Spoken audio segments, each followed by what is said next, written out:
out this project and who always kept us on course. You heard Dr. Warshaw mention Lisa Goodman from Boston College. Lisa's with the School of Counseling Psych, and Christy Thomas from Simmons School of Social Work, both of whom were the academic and the ethical heart of our work. And I would be remiss if I didn't extend our collective gratitude, in particular to the staff of the LGBTQ Domestic Violence Project, who sacrificed more than I can say to bring this project into being. The project itself took place over the course of approximately 2 years.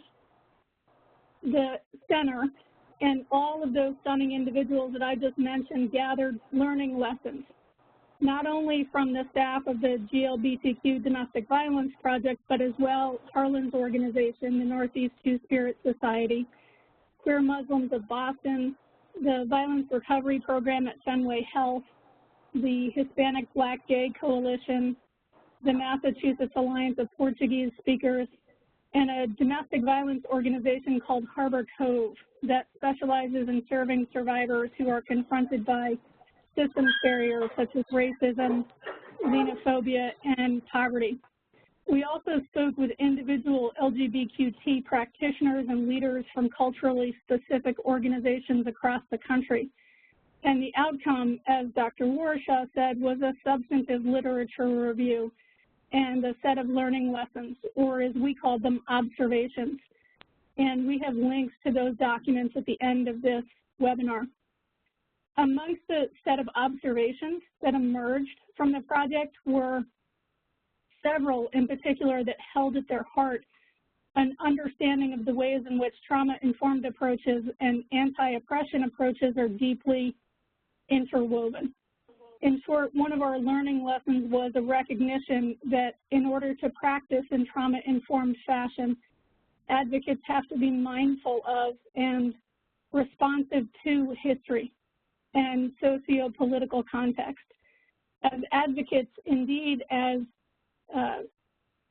gatekeepers of any kind in sanctuary systems, we would be wise to understand that colonialism, racism, ableism, and other forms of historic and ongoing oppression are in and of themselves forms of trauma.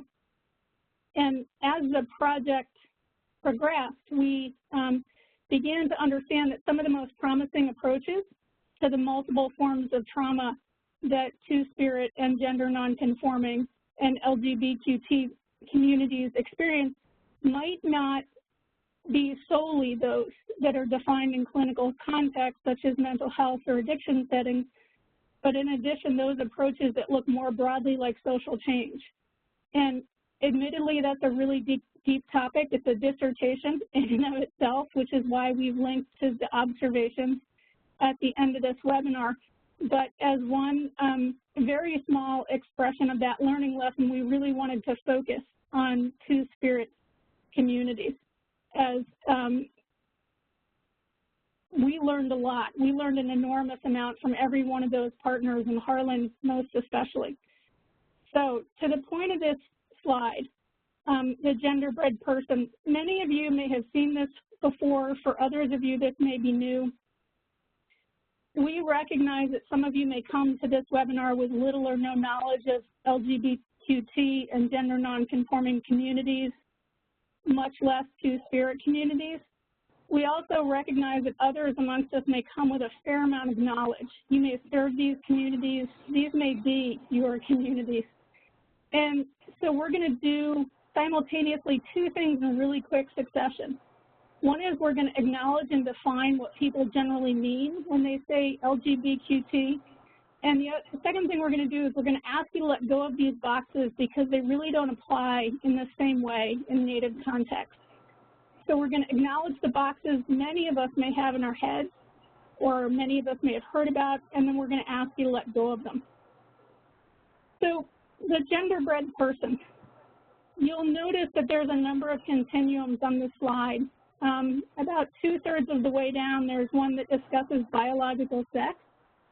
This generally describes the biological characteristics of being male or female, our reproductive anatomy, our secondary sex characteristics, And again, please note this is a continuum, not an either-or choice. In nature, there are infinite incarnations, even of biological sex. So when we are born, the sex that is put on our birth certificate really is something that the doctor assigns us. And in the vast majority of places, birth certificates only provide for two possibilities, male or female. The truth is that it is not just the sex that we were assigned at birth that matters. We also have an internal sense of ourselves, and this is our gender identity. You can see here that that's a whole other continuum. We can be feminine, masculine, both, neither. We can find a home at any point on the continuum of gender identity. Gender identity is how we conceive of ourselves, how each of us views and labels ourselves. You might hear people say that they are cisgender, which means that they conform to the gender they were assigned at birth, that their biological sex and their internal sense of themselves align well enough. Other people may describe themselves as transgender. Transgender is an umbrella term which is used to describe any number of communities who transgress gender norms. But at its simplest, it describes people whose sense of themselves doesn't align with the gender that they were assigned at birth. Notably, many people who self-identify as transgender still identify as male or female. Most trans individuals can find themselves even in a gender binary system. Notably, gender non-conforming people self-identify as being outside of a gender binary and may or may not be comfortable self-identifying as being part of trans communities. You'll see there's another continuum at the bottom for sexual orientation. Gender identity is completely separate from sexual orientation. So this leads us to the LGBTQ and LGBTQ. The L stands for lesbian, which is women who are attracted to other women. The G is for gay individuals, men who are attracted to other men. And the B is for bisexual folks, folks who are attracted to other individuals, male, female. And then Q often, although it can stand for a number of things, often stands for queer. There are as many definitions of queer in the world as there are queer people. The shortest and simplest definition I can give you is this. Queer is often used by people who don't feel like their sexual orientation fits into any given set of boxes. And if you ask someone who self-identifies as queer, they may give you a different answer to that question. So I don't want the definition I just gave you to be in any way definitive. So having unpacked LGBTQ, and please, for those of you who have a more nuanced understanding of queer communities, I'm going to beg your patience both with how quick and how surface that was. But having unpacked that acronym that we so often hear, I'm going to hand it back over to Harland so we can get to things that are frankly far more interesting, particularly when we're talking about trauma in the lives of queer people and queer communities. Thank you so much, Aaron, and thank you very much for laying a theoretical constructs and also defining and using these terms like gender identity, gender expression, biological sex. And for the rest of the talk, I just want to, when I'm doing the actual physical description, I will be using a phrase female assigned or male assigned. And why I use the word assignment is because it opens up the possibility if something is assigned, it can be reassigned. And so there's flexibility within that. And so I don't use words like female bodied, because bodied means that there's like a permanency. So for the rest of the talk, I'll be, for biological sex, I'll be saying female assigned and male assigned.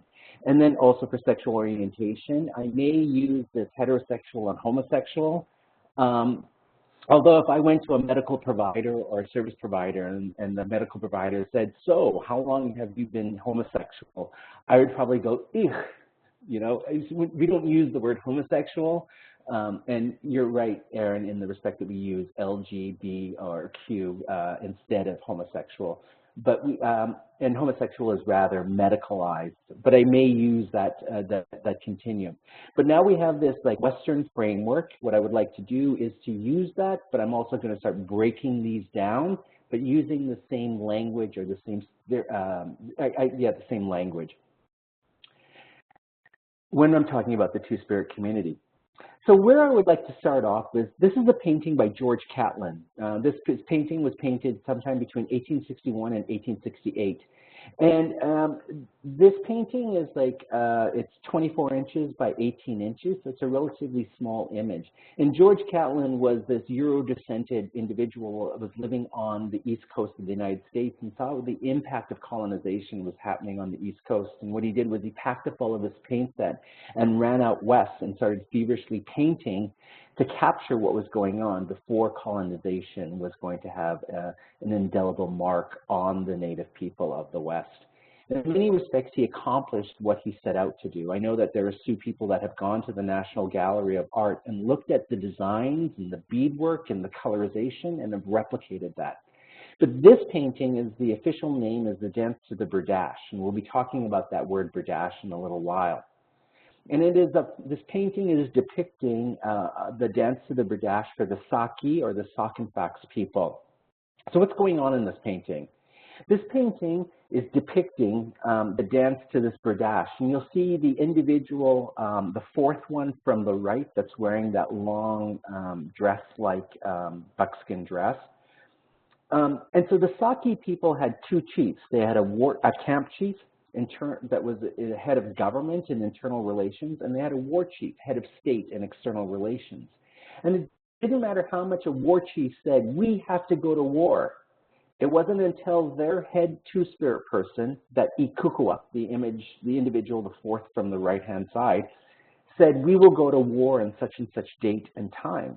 So that tells me there was the immense amount of political power that was housed in this office of two-spirit, in that a war chief had to get the ultimate sign-off or the declaration of war from that office or that gender. And then the really cool thing, and I'm being biased because I think it's cool, is on the eve of the battle, the Ikukua would walk out into the middle of the encampment, and all of the warriors of the warrior class would come and do an elaborate dance to see if they can catch the eye of the Ikukua, so they could have sex with the Ikukua pre-battle, so they could take a little bit of that Ikukua spirit to battle the next day. I'm like, what? If this is one tradition and one ceremony to bring back, I want to bring back this one. And I'm not celebrating war, but come on, right? Here is, this painting kicks up a lot of questions, right? Within that last slide for the genderbread person, within that binary of like heterosexual, homosexual, is, can we make sense of this painting within that current theoretical concept, that Western understandings of our sexuality or around sexual orientation?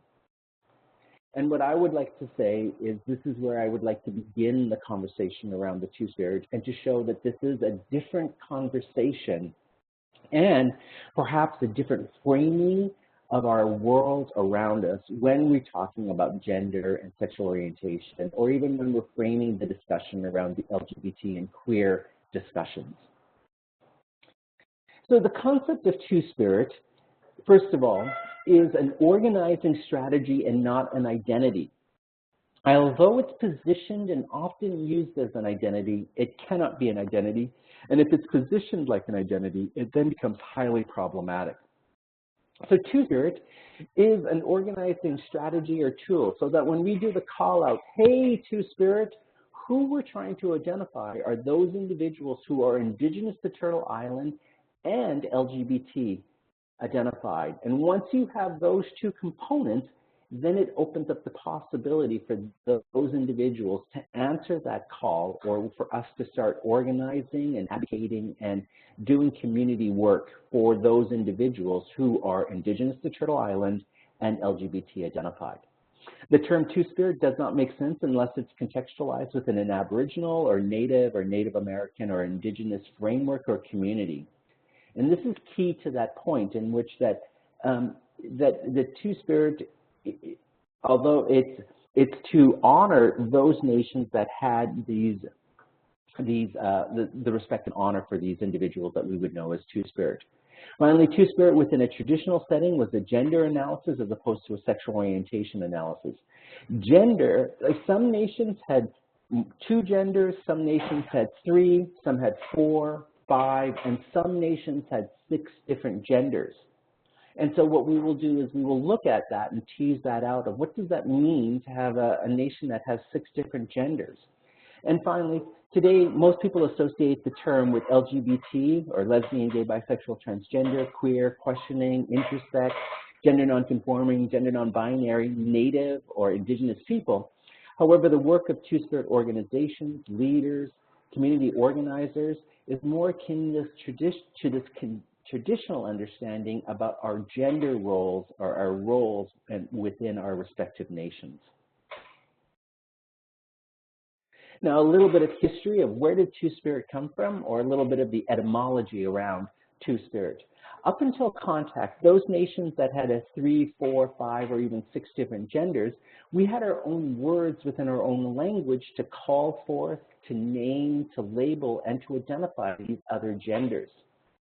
And then I put 1492 to around 1989. I used 1492, first contact, in which that's when we were discovered. Yay, you know, that we were rambling around on our big old continent, right? And we were found and discovered. Yay! To around 1989, the term Berdache was used. Now, Berdache was this French word. And so there were these French missionaries that were hanging around on Turtle Island, and they saw these individuals that may have like a combination of regalia, where they would have like maybe a man's top and a woman's skirt, right? Or there were like these female-assigned individuals that are hanging out and doing the work of women, of men, and then there were these male-assigned individuals that were hanging out and doing the work of women. And so the French missionaries were like, this doesn't fit into my rigid binary gender system in which that there is only men and women. You know, just like the good book said, God made Adam and Eve, not Adam and Steve, right? And they're like, what do we call them? What do we call them? And so there was this Persian word, barja, that was spread throughout Europe. It first was translated into Italian, bardasso. Then it was translated into Spanish, bardaxa. And then in the early 16th century, it shows up in French, in one of these French missionary journals, berdache. But if we go back to the Persian word, barja, it literally translates into a young man or boy who serves as another succubus. Y'all have to Google that word because it's a crazy word, or a passive homosexual partner. And for many, many, many years, that word berdache was used, and there were even organizing efforts that were used, and there were like organizations, early organizations that were known as berdache societies. But in 1989, at the 3rd annual Basket and Bow gathering of gay and lesbian Native Americans, that gathering happened in Manitoba, just outside of Winnipeg, Canada. A grand talking circle was called, and the attendees of the gathering said, you know, we hate this word berdache. It's all about he and him, young men and boys. It's not inclusive and honoring of our Two-Spirit sisters. It's base. It's all about sex. It's about a particular role about sex, a passive homosexual partner. And for various other reasons, they dismissed the word. But then the work and the mission was that they were charged with is how we want to organize. And so after much rounds and much discussion, the attendees of the gathering came up with the word Two-Spirit. They wanted a term that reflected a combination of masculinity and femininity, which attributed to males in feminine roles and females in masculine roles. And there you get a pivot. And the pivot is around your gender and gender roles within your society, not who you're having sex with, not who you want, like, or the role that you're having sex or what you're doing in sex. It was about a combination of masculinity and femininity, which attributed to males in feminine roles and females in masculine roles. Now, also, it should be of note that Two-Spirit was also an act of resistance and political agency, in that that community and our community was basically saying, you French missionaries, you researchers within the academy, within anthropology, history, ethnography, and all those other disciplines, you have no right to name us. That right belongs to us. And with that, there was also a political statement that is embedded within that term, Two-Spirit. Now, just to get wrapping our minds around, what does this mean to be Two-Spirit, and what does it mean to have more than two genders within your society? So this is a list. It's an idealized list. Well, it's kind of like a survey. I looked across Turtle Island and I just picked and chose a couple of examples, and they're all nation specific. I'm not going to have an opportunity to go through every one of these lists. So what I'm going to do is just pull out two, the mediators, and then the fourth item, love potions and matchmakers. So for my Cree way and my Cree people, we had two dominant societies. We had the men's camp that hunted, and we had the women's camp that, that gathered. So we had a division of labor. And also, our two different camps is that a woman was never allowed in a man's camp, a man was never allowed in a woman's camp. That's just kind of like how we rolled, that's how we formed our societies, right? Also, our men spoke a distinct language and our women spoke a distinct language. Well, that's not technically true. We spoke a technical language. No different from, I'm going to make the assumption that we're all within the nonprofit sector. And within our nonprofit world, we speak a very technical language around like, hey, did you reply to that RFI? When's that RFP coming down? You know, we speak a technical language within our own work sphere. That'd be no different from the technical language of our men and our women within our two big camps.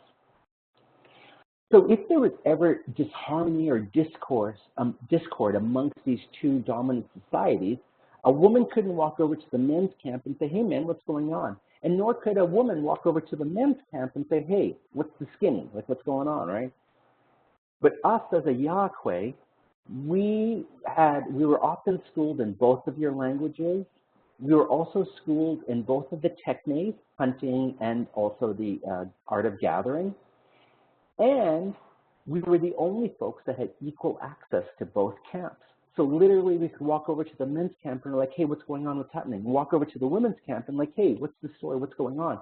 And literally we could float back and forth and restore balance and be that mediator and provide that space between the two different camps and transcend that space between the two different camps. A straight man couldn't do this, a straight woman couldn't do this, that just us as a Yahweh can do that. And so in that respect, that was our role, that was our function, that was no better, no different, no more valued than our women gathering or our men hunting. Ours was a role of mediating. And then on an individual level, you know, what we would do is broker marriages and couplings of like, hey, you in the man camp, hey, you in the woman's camp, you all should talk, right? And then we also did on an individual level is there is accounts in which that we provided marriage counseling if there was ever disharmony or discord that was happening within these various couplings. And so I can go through the list. Each of these examples are hooked to a specific nation. So Two-Spirit is going to mean something for the Cree people, for the Navajo people, for the Zuni people, or the Anishinaabe people, because they'll have different expectations and different roles. And so that is why for Two-Spirit, it is a community organizing strategy, but then it becomes a nation-specific conversation, and it's going to mean something different for each nation and for each people. Now, I've collected about 130 terms within our own languages. And so this is an active database. There's errors within this database, and I'm sorry that I'm getting out incorrect and misinformation. But these teachings are being lost. And so in an effort to begin the conversation, I'm getting out incomplete information so that we can collectively, one, know that there's words, two, that we can actively clean up and work on this database together, and it's a community-based process. And so I'm constantly changing this and updating it because people are sending me new and better words and better interpretations. The Cree entry is a very, very clean entry. It was 21 Cree elders from my nation that combed through this, and they really worked on all of these translations for me. The Inuit, I just worked on that entry and cleaned up that entry. You'll see, I just want to start bringing attention to some of the translations of like, like to intimidate a woman, pretend to be a man. The Navajo, the one who is in constant state of change, one who is changing or being transformed. He loves men, perhaps, and there's a correction in the spelling. There's two different spellings for that same word. Instructed by the moon, or moon instructed. Like a girl. Woman half, man woman. Now, you'll see that word Tlingit for the Tlingit word, and you'll see the word coward. And coward has a really, really negative connotation, right? I've been working on other entries where coward shows up, and it's just, it sounds really negative, but where I've like worked on other entries, when the ethnographer said, hey, what does this word mean? The Tlingit person goes, hey, the person doesn't fight. And the white ethnographer goes, oh yeah, we have a word for that, coward, right? So it's just the imprecision of the language, and it sounds negative, but often it's just things that are lost in translation. Now, these words are so incredibly important. For where there's a word, there's a story. Where there's a word, there's a history. And more importantly, where there's a word, there's a people. And so when we do this call out, hey, Two-Spirit, if who answers that call is someone who is male assigned and a member of the Zuni Nation, we gift them the word of Lahamana. And we hope that there's curiosity, and often there is curiosity, of what does it mean to be Lahamana? Who is Lahamana? And what is my role as a Lahamana for my Zuni people? And in that respect, there's this calling home and a centering of their indigeneity, or a centering of their Zuni identity. And in that respect, it becomes a nation-specific conversation. Now, we're not alone. If you look at other indigenous communities across the world, they also have a very similar sort of notion around the social constructionist view of gender. Although Two-Spirit is only for Turtle Island, if we look at like other indigenous communities like the Mahu in Hawaii, the Papapene in Samoa, or the Hijra in India, it fits very comfortably within this lens of gender analysis as opposed to sexual orientation analysis. So about 8 weeks ago, I was in Toronto at a conference, and I got into a cab, and the cab driver was like, hey, what are you doing here? And I'm like, for a conference. And he goes, what are you talking about? And I was like, oh, do you know Hijra in India? And he was like, oh, no, I'm from Pakistan. We don't call them Hijra. And I was like, oh. And he goes, we call them bulbuls. And I was like, oh. And he goes, yeah, bulbuls mean birds from the heavens. And he said, no one messes with them because they're birds from the heavens. And then he went on to say that, we always know when there's a newborn child because the bulbuls come and dance and welcome that new life to this world. Again, it's about your role within society, not necessarily who you're having sex with and what type of sex you're having. But, oops, we did have sex. Now I want to return back to this painting of George Catlin.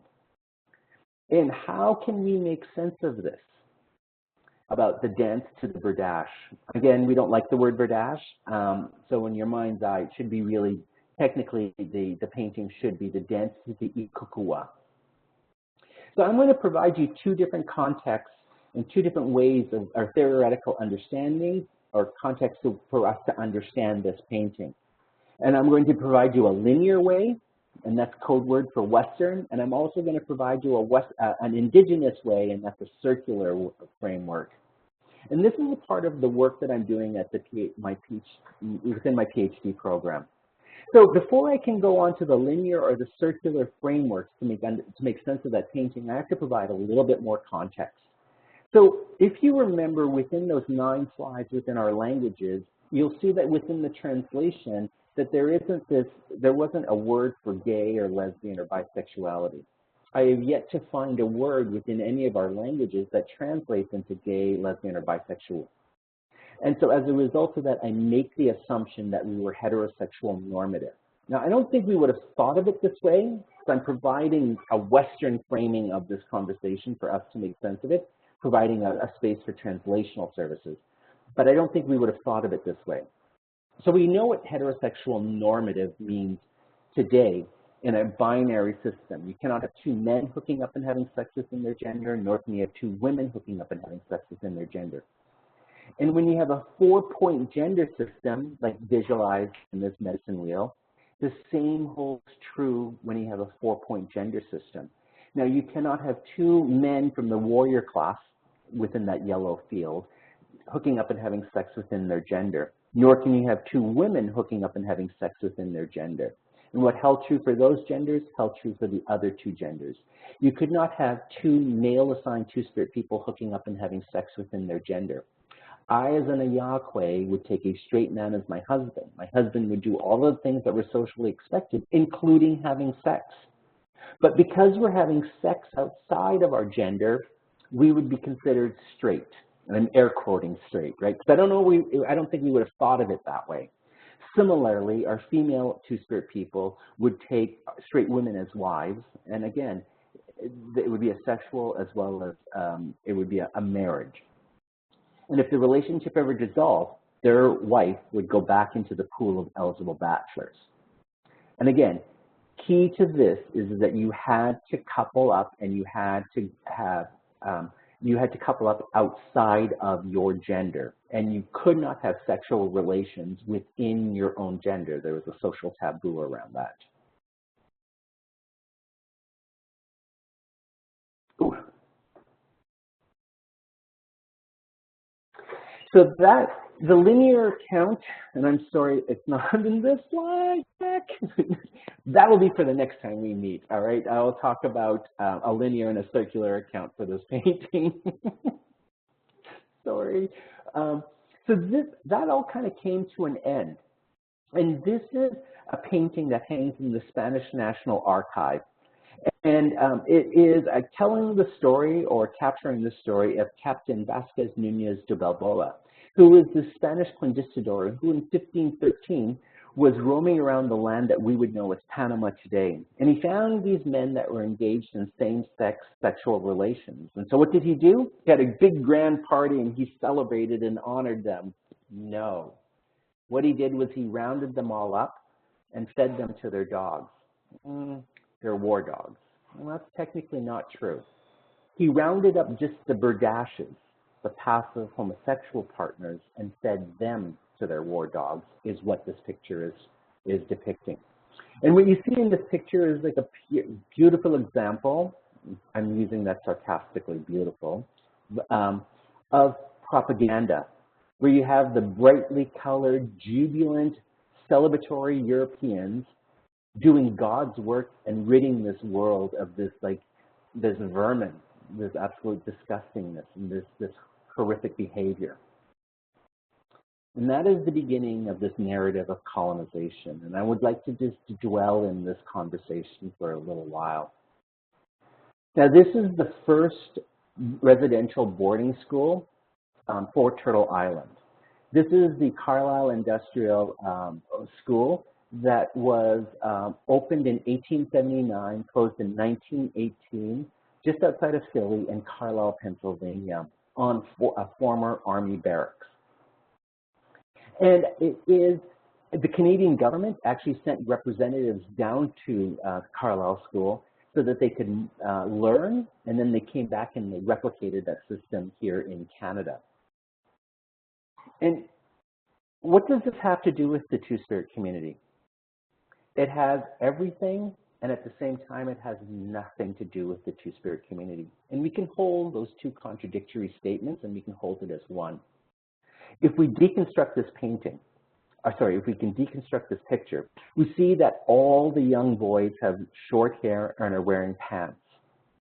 Similarly, all the young girls have long or longish hair and are wearing dresses. And in this picture, you'll see that there is that imposition of a rigid binary gender system where there is only room and space for young men and boys or young women and girls.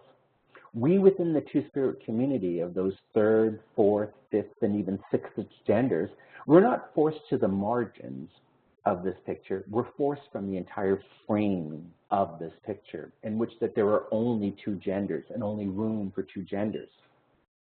And so many people say, you know, this is in the past. What does it really matter, right?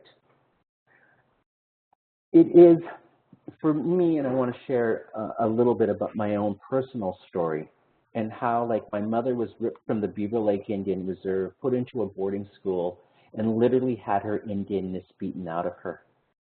And growing up, there was such a dark place in my heart for this woman, you know, and I never understood why she was so nasty, why she struggled with her own alcoholism, why she struggled with was incapable of entering into healthy relationships, and there was like this serial monogamy. And in the instability and the craziness of our own household. And it wasn't until I started looking at this picture and I started making peace with this picture and I started looking at what does this picture represent, did I then realize that my mother was doing that what she knew. In that she was beaten. So what did she do? She had 3 beautiful children and she beat the living crap out of us. And it is how the historical trauma bleeds into intergenerational trauma and kicks off the cycles of abuse that are still going on today in all Native communities. And for us, people say that this is history. I will tell you that this is not history. This is a lived experience in all Native communities across Turtle Island. And how this is still reaching back and still touching and still impacting us today. Now, I've been talking a little bit about historical trauma, and I think that it always is good to have an example, a definition of what historical trauma is. Now, I'm not saying that Native Americans have a hegemony on historical trauma. If we look at the impact of slavery in African diaspora, that is historical trauma for our African American brothers and sisters. I look at like the internment of our Japanese brothers and sisters. That's their historical trauma. I look at the forced labor camps of our Chinese brothers and the policies that were set up to keep their wives and families apart. That is their historical trauma. I also look at the current conversation that is happening within the United States around anchor babies and who is American and who's not American, and the impact that that is being played out for our Latino brothers and sisters from Central and South America. That is there, and that's kind of silly to say that that is a current historical trauma, but that is a current historical trauma. Or that current policy around our travel ban from the 7 mostly Muslim nations. That is another point of an active site of historical trauma, and will be decided whether or not it is historical trauma. But historical trauma for us as Native people is our dislocation from our land and the residential boarding school in which that there was a site of colonization as well as cultural genocide. That is our historical trauma. And that is unique to us. For Joseph P. Gong, he describes historical trauma as a combination of immense losses and traumatic events that are perpetrated upon an entire culture. And that it is also what's distinguishing characteristic of historical trauma is there is much intentionality that goes into historical trauma. This is not like Superstorm Sandy rolling into the Rockaways and or into New York and wiping out the Rockaways. This is done through policy by legislators and lawmakers, and it is those policies are upheld by a judicial system or the courts of the conquerors. For Native people, this includes the losses of culture, language, land, people from diseases and wars, ways of life, economic systems, ceremonies, and family structures. And the family structures are is a really key point, because your family structures are your key building blocks for societies and communities and nations. And if those are being ripped apart, if families are being ripped apart, how do you build healthy societies and nations? My question to you all, and you can use the chat function, is what else was taken from us as Native people?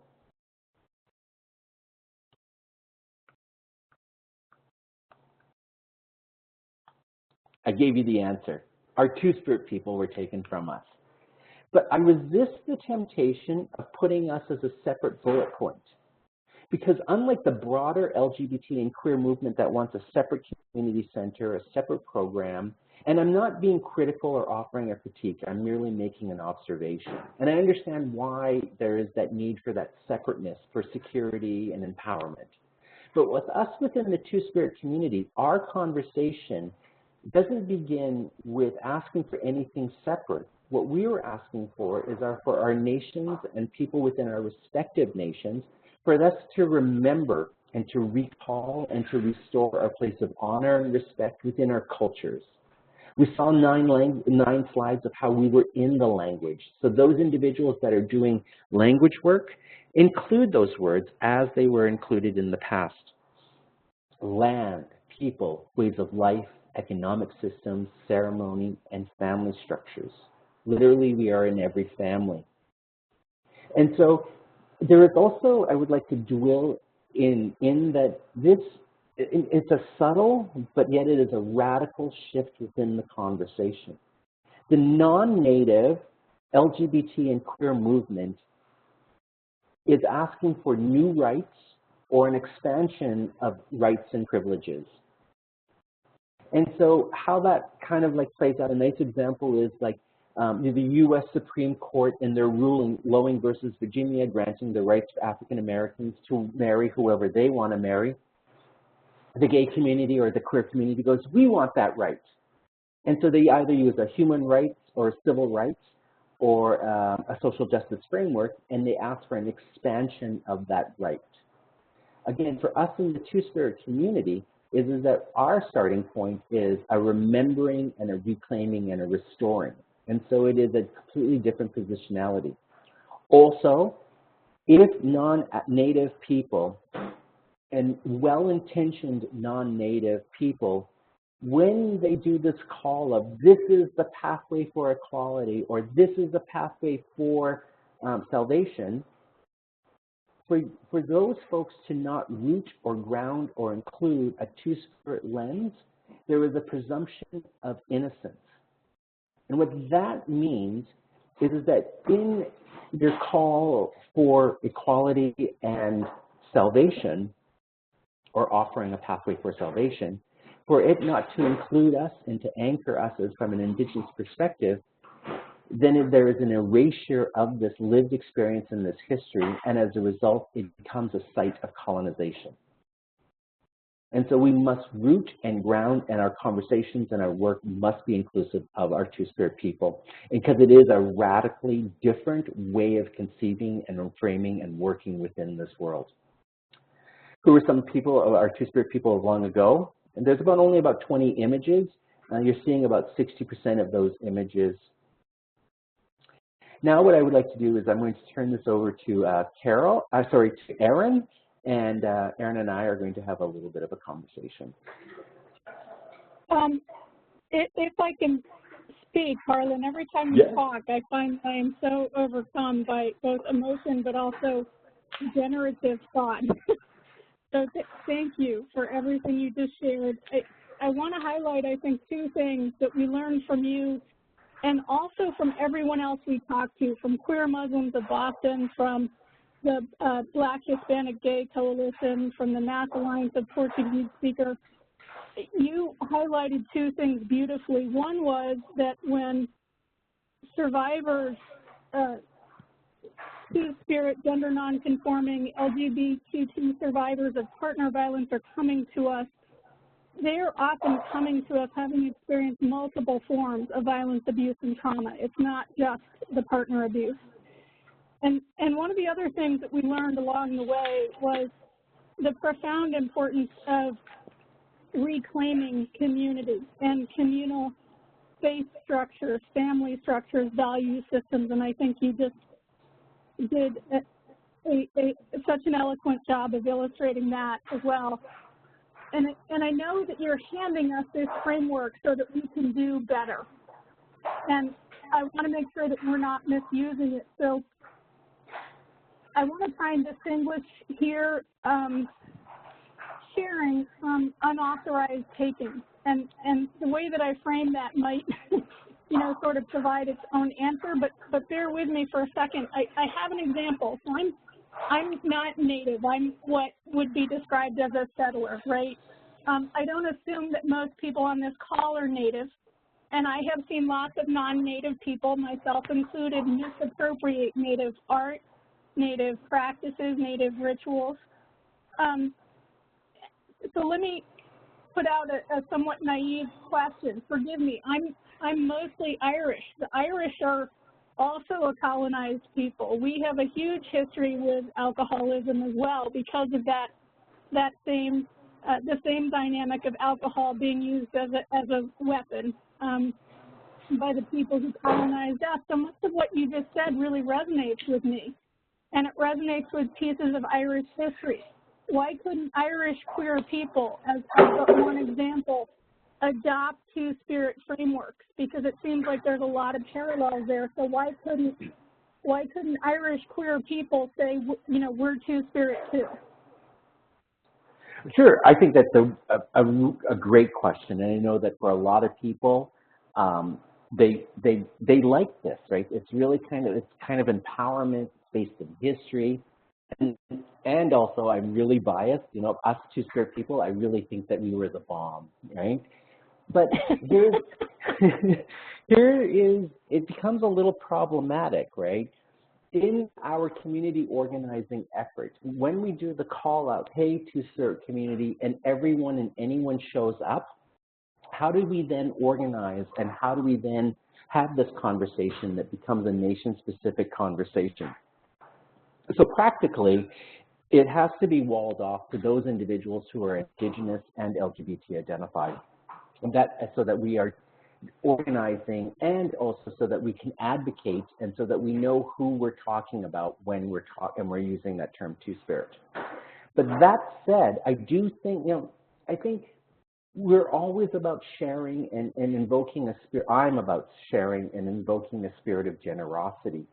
And so for those individuals in which that they think that they are doing harm or the current Western notions and Western binary systems is doing harm, is what I would say is you can learn from us, borrow our teachings or use our teachings, but always cite them. Always say, this is how the Native people or this is how the Cree people envisioned this. And from that, I am going to model myself or I'm going to use that or adopt that, but I'm going to use a different term. And in that respect, I would like to invoke this spirit of creating a cross-cultural learning and a cross-cultural dialoguing as opposed to cultural appropriation.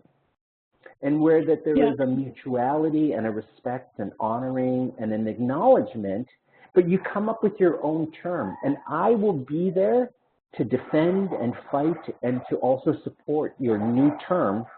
And I hope that that will be mirrored and where that you, the individual, will then fight and support and stand as an ally for my identity as a two-spirit person.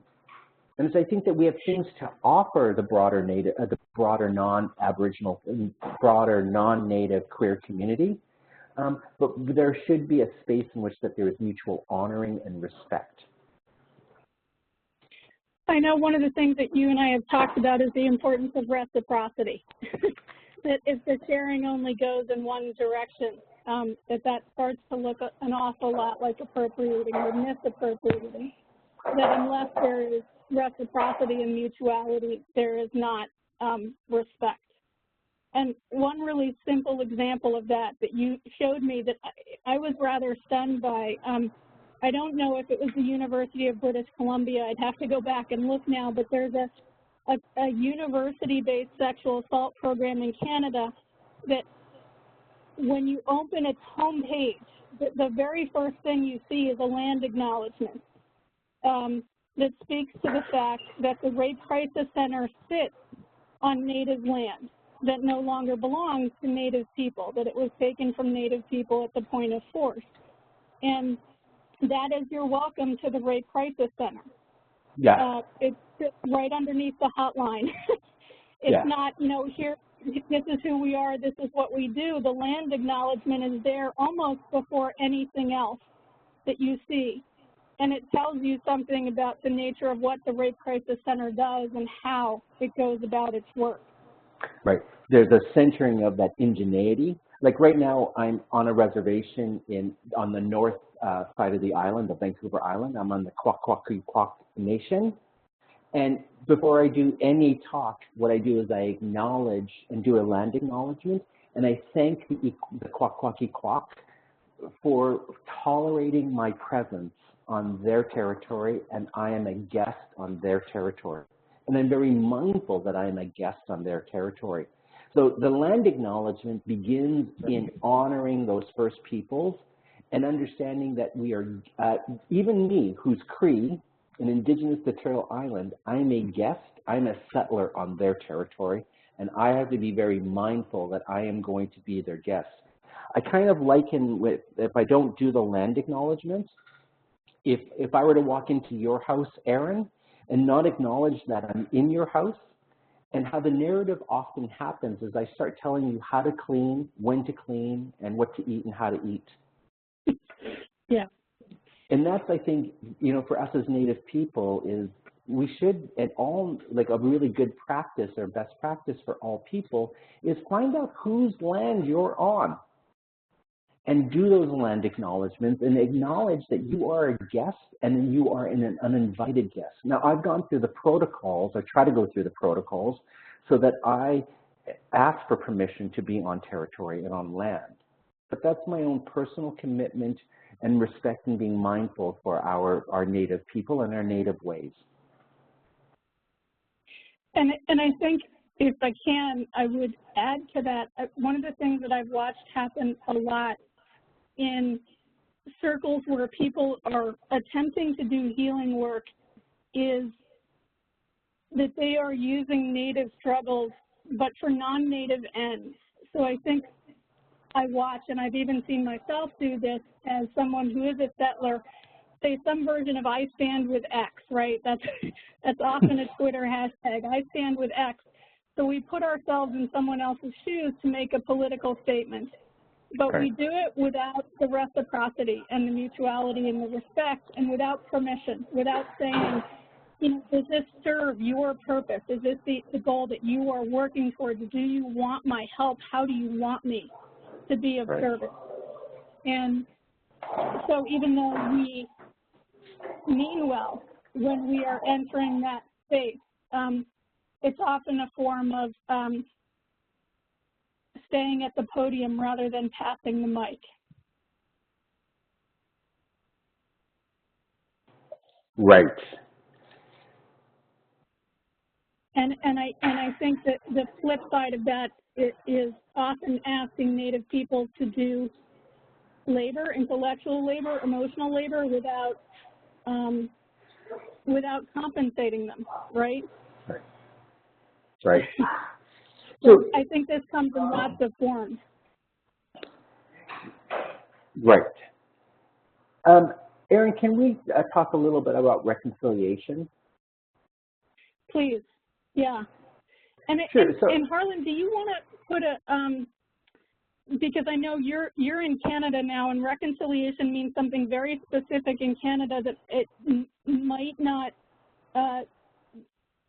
all of the context might not translate into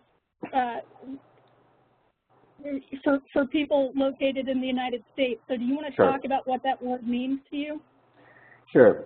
So within a Canadian perspective, Stephen Harper, who was the Prime Minister, the last Prime Minister, we now have Justin Trudeau as the Prime Minister, but Stephen Harper, what he did was he offered from the Parliament floor an apology to the First Nations people for their Canadian residential boarding school experience. And then what they did was they formed the Truth and Reconciliation Commission. And it was this commission that traveled around Canada and collected these stories.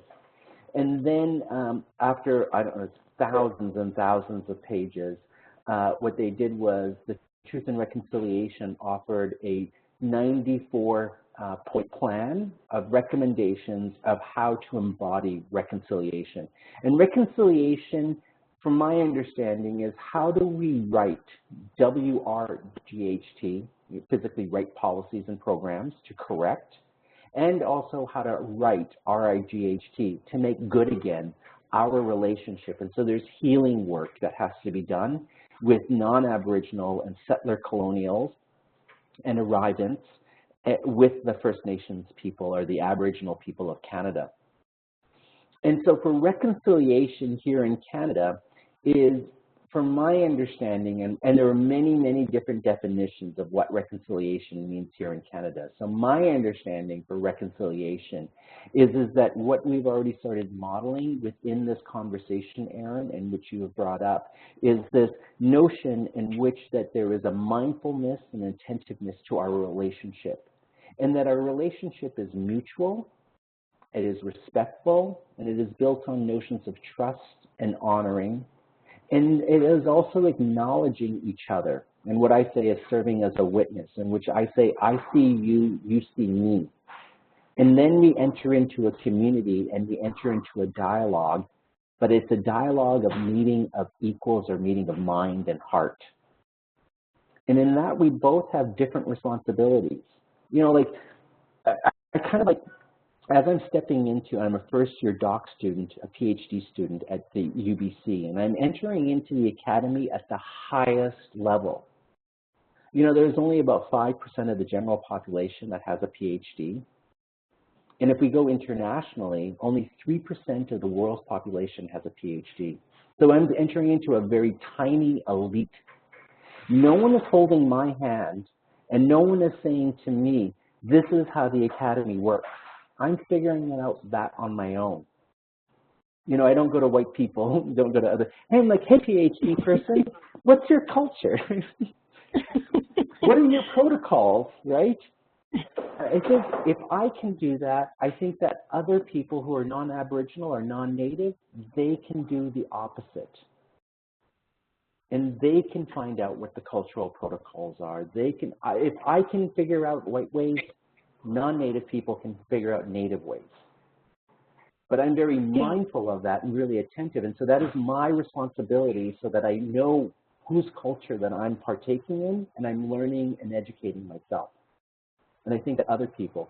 And in that respect, we're creating spaces in which that we're helping and supporting, but we're also creating a healing space in which that folks who are non-Aboriginal understand our history, understand our experience. And as service providers, I think that we have to be really attentive to that so that we can see the whole person as they come into, and we enter into that dialogue, and we enter into that mutual understanding, respect, relationship that is built on love and understanding. And I think that is where we open up. And then there's kind of it opens up that space of a meeting of hearts and a meeting of minds.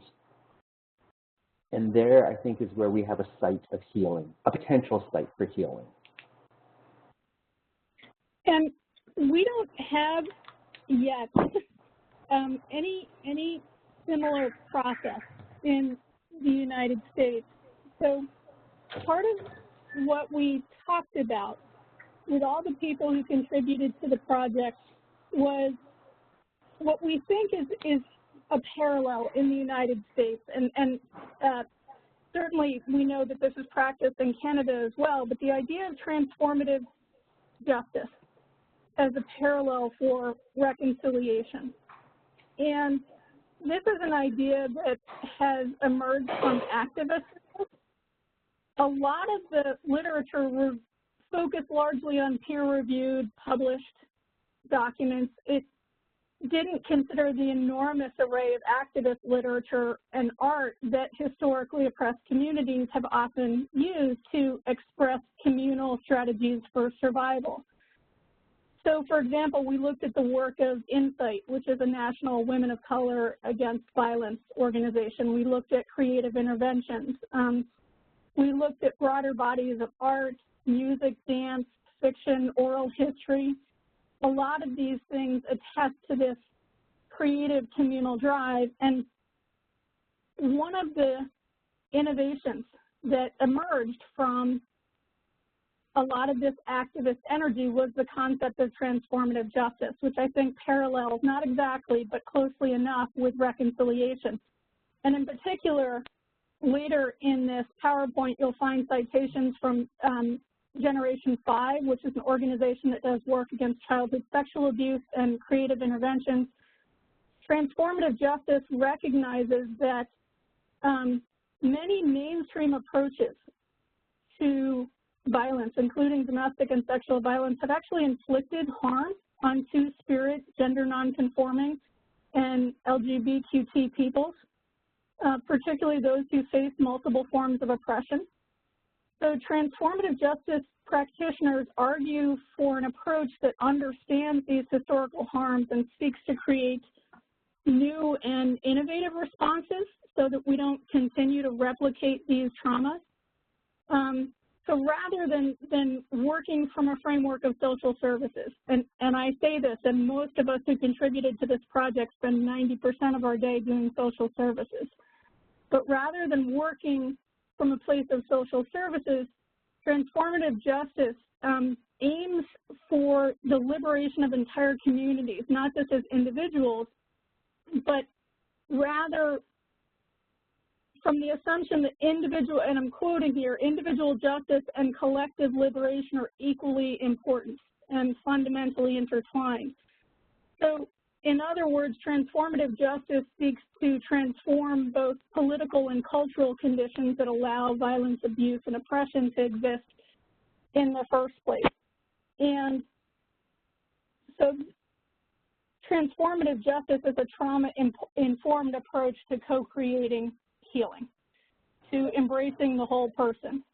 And an additional lens for those of us who do spend 90% of our day doing social services on, you know, how to operate in trauma-informed fashion. I'm mindful that it's 4:13, and Harland and I wanted to leave a few minutes, at 15 to be exact, I think, for Q&A. So, Harland, I'm going to ask you just to really quickly go through the next couple slides, flip through them for me since you're holding the ball. Sure. Oh, you're already ahead of me, sorry. We have some suggestions, I think, which will be pretty easy to implement for folks who are practitioners in anti-violence spaces and are pretty self-explanatory about how to serve queer-identified, gender non-conforming, two-spirit survivors better, but really serve all survivors better. And I'm hopeful that these are things that will resonate with you, that these are things that maybe you're already doing in your practice or that your organization is considering doing, that you're thinking about doing. And there are lots of different documents and organizations that could support you in moving down the path of doing these different things, moving into these practices, and we've cited some of those at the end of the PowerPoint. So there are lots of different sources of support now. There's a whole constellation of, like I said, organizations and manuals that can be useful and can flesh out what on these last few slides. So I'm going to stop here because I want to make sure that we leave time for Q&A. Thank you so much, Aaron.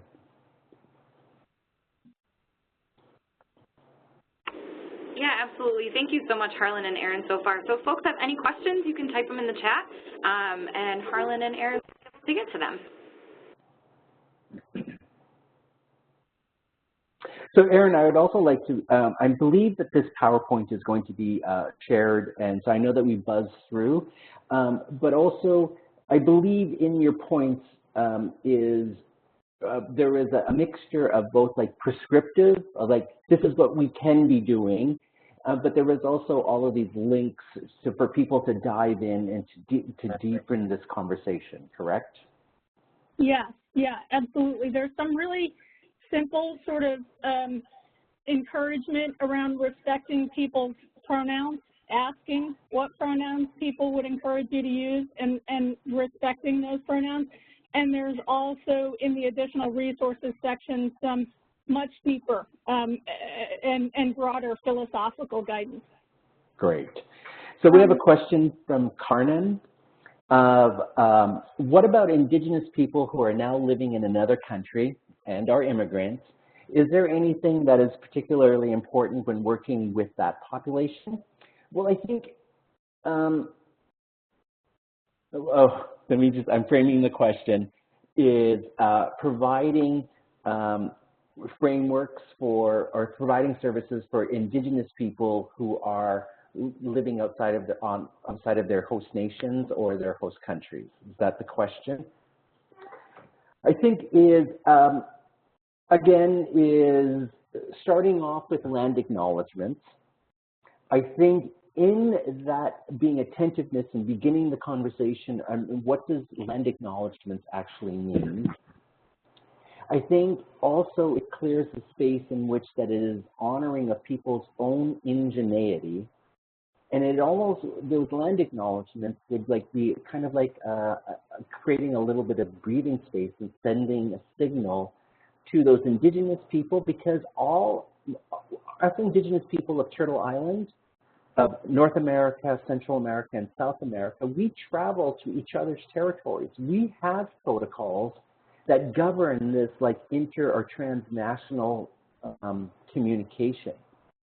And so when you begin a place in which that you acknowledge these protocols of doing these land acknowledgements, it would probably be really kind of sending a really strong signal and making a very strong statement to all Indigenous people about these protocols. And I'm sure that they would be, they know these protocols, or they should know these protocols. And I think for Indigenous people, again, is to find out, and if you read Leah Taylor-Smith's book, Decolonizing Methodologies, that book is really good at like showing how for Indigenous communities, it's not really what you say, it's about how you enter into relationships and how relationships are so incredibly important. And that attentiveness to that connection and or that relationship is, and I'm broadly speaking, but I think that Linda Taylor-Smith's book, Decolonizing Methodologies, draws that attentiveness to the importance of relationships, which would resonate with many Indigenous people. Aaron, do you have any other questions to add in on this? I think the only thing I would add at this point is just to be mindful again. A lot of what we heard from the people who participated, the leaders, the frontline staff, the organizations who were in and of immigrant communities, was to be mindful about how many different kinds of traumas immigrant people's experience on their journey, that there are many different kinds of immigration journeys and many different kinds of trauma people experience in their country of origin, on their way to the United States, and then once they get here. And so to think creatively and deeply when we imagine ourselves in someone else's shoes about all the possibilities, and to do the work of educating ourselves when someone is in front of us about what may have happened for them specifically, depending on where they're from and what First Nation community they're a part of, you know, to be proactive about that. Sure. We have another question here from Juliana, and on the best practices slide, this is listed. Be mindful that abuse happens in socio-political context. Share your social capital accordingly. Aaron and Harlan, could you share more about this? I think for me, I am socially located as someone who's white, U.S. born, English speaking, cisgender. I carry a lot of privilege in the world, and I am mindful that that privilege protects me in some enormous ways, particularly my class and educational privilege. And not to say that I am immune to violence, abuse, and trauma. I am most certainly not, but there are lots of ways in which my privilege protects me from different kinds of trauma in the world. And many people who sit at the intersections of different forms of oppression, trauma, experience different kinds of violence and abuse precisely because culturally, communally, we message to people who might have abusive behaviors that we think folks are, other people are less than. So part of that for me as a practitioner is being mindful about the ways in which collectively people are made to be vulnerable to violence and abuse. And part of it for me also is sharing my privilege, is passing the mic, is making sure that other people are aware when they are exercising their privilege, making sure that they are aware that there are power dynamics. Even, however unwittingly, for all of us in big systems and sanctuary systems, I work in a very large hospital system that does an enormous amount of good, but there's also oppression in the DNA of my hospital and my hospital system. So there are times when we do harm, even without intending to do that. And part of sharing my social capital is being willing to risk, is being willing to say we're doing harm and we need to talk about this, and raising that conversation and being willing to, you know, put myself and my discomfort and my professional capital, not to mention my personal capital, on the line if I can empower someone else and protect them from even harm that my system might do. Harlan, I don't know what your thoughts are about that question. No, it's beautiful in the way that you frame that conversation. The only thing that the insight that I would like to add is, and you, Aaron, you did not do this, so I'm not, is that often we turn to this conversation. I get a little uncomfortable because I've seen in which that people acknowledge their privilege. They're like, yeah, I'm like cis, male, white, all these things, right? And then they're like, I acknowledge my privilege. And then they go, you should do this, right? And I'm like, you can't acknowledge your privilege and then give yourself a blank check to be an abuser. Yeah. So you can't just go. What's what people, sorry. Yeah, no. So I think that the way in which that word privilege and the way that we invoke it is that we can't just say it. We actually have to do it. And throughout this entire process, Aaron, in which like we were having a little bit of communication problems, and there would have been a possibility that I was going to be booted off the call. And so the organizers said, Aaron, could you take up the conversation? And Aaron was like, no, I'm not going to speak for the Two-Spirit community. Who am I going to speak to the community, right? And so you were creating a space in which that you were deferring to us within the Two-Spirit community within this very talk. That, I think, is you're being mindful about your social political context, and you're being so mindful about your social capital of like saying, no, it's not my place to speak.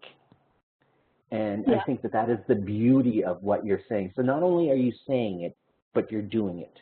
And I see that, I feel it, and I know it. And I always say, watch what people do, especially when we have privilege, right? What we say is important, what we do is more important. Sure. So we also have a real quick, a quick refresher of what does cis and cisgender means. So, Harlan, do you want to take that? Do you want me to take that? Sure, why don't you take it? So the simplest way to probably explain it is this, and Harlan, I would encourage you to feel free to add, because again, this is a very sort of white Western explanation, but when we come out of the womb and the doctor assigns us a sex at birth and checks the box of either male or female, for me, the doctor assigned me female at birth. My chromosomes said female, my genitals said female, and so my parents raised me female. They put me in dresses, they bought me Wonder Woman dolls and Bionic Woman dolls. I wasn't real psyched about Barbie dolls. Occasionally I got a Matchbox car, you know, I was obnoxious, but I was mostly girl. and so that worked for me. The box that said female aligned with who I understood myself to be in the world. So I am your gender identity. Yeah, your gender identity. Yeah. My gender identity aligned with the sex that the gender I was assigned at birth. And right. So for those of us where there is that alignment, we are cisgender. Correct. Where our internal clock, our internal compass matches the external physicalization or the gender markers. So I am male assigned and I identify as a man. Now, if I were trans, or I could identify as trans, if my internal compass, I felt feminine, but yet I was male assigned. And in that respect, I would then, and that's where the word trans comes in, where the internal conversation is not actually matching the external. And so what we do is we make a distinction and say, as I'm being really brutal within my language, I apologize. And I will say I did, when we were talking about the genderbread person, sort of skip over the continuum of gender expression. Our gender identity and the way that we express that identity in the world, how we perform it and communicate it to other people, how we dress, how we behave, how we groom ourselves, even our attitude, those two things may not necessarily align. Gender expression in particular is pretty fluid, and it may be influenced by things like faith practice or culture, and certainly by safety considerations. So there might, for any one of us, be a difference between how we identify our gender and how we express it in the world on any given day. Perfect. We have time for one more question.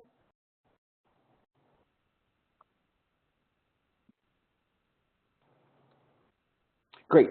Can you speak a bit more about how someone with a two-spirit identity or role might find unique resistance in abusive situations? In other words, ways to validate the unique strength of two-spirit identity. One, I think, is that there should be a centering. Like so many folks, I know so many folks that don't know these teachings and don't know these ways. That whole entire conversation is new to a lot of two-spirit people. And I think that for a lot of two-spirit people, or people may know two-spirit, but they think it's just a synonym for someone who's gay or lesbian or LGBT and native. And the takeaway is that there is a radical difference in that we're not just gay Indians or lesbian Indians or trans Indians. It speaks more to our culture of who we are, our unique experiences within our nation. Plus, it is also a decolonizing framework, and that it is rooted within a pushback against things that have been introduced and imposed upon us.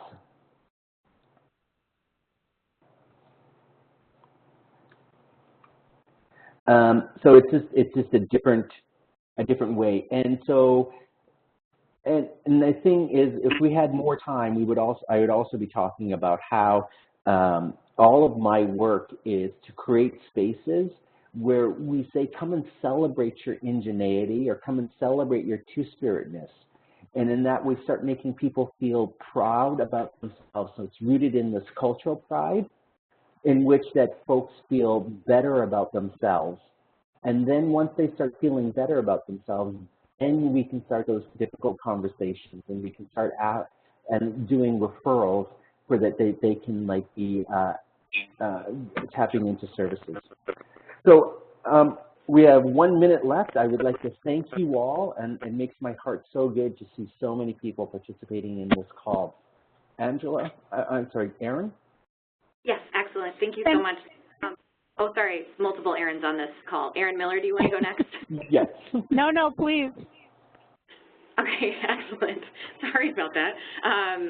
So this is Erin Tinnen, not the Aaron Miller who was presenting, that works for the National Center. And so I just wanted to quickly say thank you so much to Harland and Aaron for such an exceptional webinar today.